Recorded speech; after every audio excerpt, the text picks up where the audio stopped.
I'm Catharina Landström. I worked in the Mary's project, and we are doing a participatory activity in the Endhouse project that is builds on work we did with an environmental competency group in the Mary's project.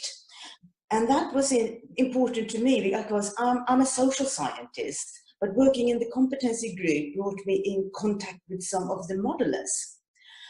And this eventually led to a community modeling activity with a Rivers Trust called Thames 21 in London, where we focused on making water quality models usable and useful for local environmental group. And if I'm correct, Paul Whitehead has continued working with this in the Endhouse project. But anyway, I was talking with people from Thames 21 and with Mohammed, the water resource modeler from the Mary's project. And we came up with the idea for an Endhouse project where we would use his WattNet water resource model as the base for a pedagogical model that Thames 21 can use to educate their local people in London about where the water in their taps come from. Because this is something that they find quite challenging. If you live in a city like London, and you know nothing about water, it's very hard to grasp where it actually comes from. So we've been working with this on a while. We found a visualization expert who will design a web interface.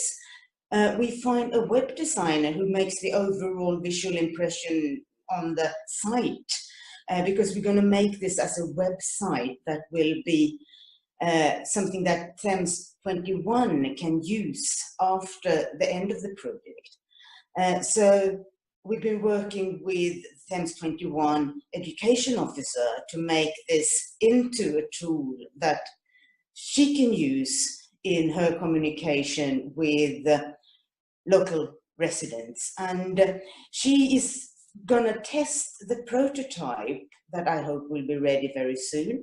She's gonna test that in a school for secondary level students, because then she'll have a captive audience that she can return to and make them give feedback to how it worked for them and see what they actually understood. So I think this might actually become a tool that is not useful only for Thames 21, but that can also be used by teachers who can then eventually access it via Thames 21.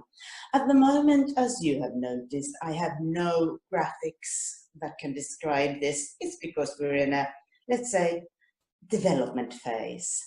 But soon there will be actually a website, and it will be, everybody will be actually able to try it out, although it's intended to be a tool that's used in a group so that you can discuss things and explore things and make it a more social learning experience. So that's what we're doing in the Endhouse project.